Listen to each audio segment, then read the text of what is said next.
So my name is Brandon Hill. I'm the shoreline director for the city of South Padre Island. The city is a small coastal town, about 5,000 year-round residents, but we surge with visitors during spring break and the summer months, where we have up to hundreds of thousands of folks coming on. We usually see about 5 million visitors annually that come to the island, and we depend on our beach and our bay to continue that tourism draw here. It's our only means of economic driver. When it comes to shoreline management of any community, I think the challenge is balance. You have to balance the natural conservation of our ecology. You have to balance access for the public and for the residents. You have to balance the tourism and the fact that people want to come to the beach to enjoy it, but you also want to make sure that when they come, they enjoy it responsibly.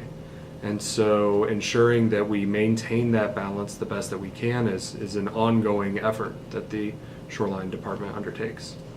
Yeah, I would say that each section of the island comes with its own unique flavor. The Gulf side of the island is a tourism mecca where folks flock from all around the world to enjoy the beautiful Gulf of Mexico waters. You know, they surf, they kiteboard, they partake in paddle boarding, they build sand castles. There's all sorts of things that go on the beach side, whereas our bay is incredibly unique as well because we have one of 6 hypersaline lagoons in the world located on our bay side. The Laguna Madre is incredibly unique. And with that, it brings phenomenal sport fishing, paddleboarding opportunities. We're ranked in the top 10 globally for windsurfing and paddleboarding, all sorts of silent water sports. So the bay access and the beach access, the bay activities and the beach activities, they're each unique, but they each are the heart and soul of what make the island special. We are a barrier island, which means that naturally we're going to undergo what's known as island rollover, where it's Mother Nature's plan that a barrier island is just basically a big sandbar that's going to be moved landward and upward eventually.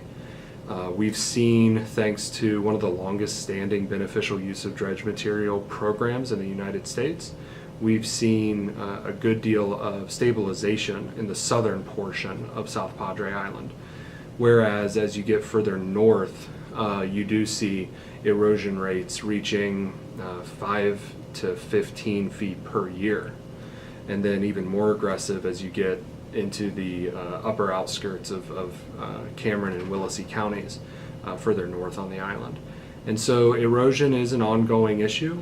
It's something that we have means of addressing, but those means are always limited by your non-renewable resource of sand and money.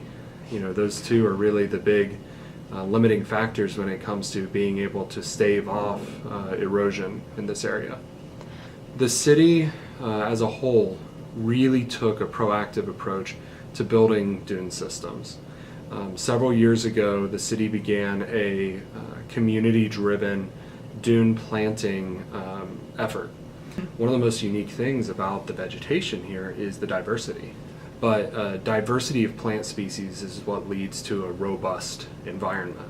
If you have a single species area, then any sort of bug or infection can wipe out a stand of vegetation. Whereas if you have a very multi-species environment, what you have is a much more robust ecology that allows for not only a more diverse plant species, but also a more diverse animal species to enjoy those plants, and it leads to greater resiliency as a community. Our dunes here are some of the most biologically diverse that I've ever had the opportunity to see, and I've traveled all around the United States looking at beaches through this lens, and I've always been impressed in the rate at which the vegetation here establishes and creates such a beautiful environment.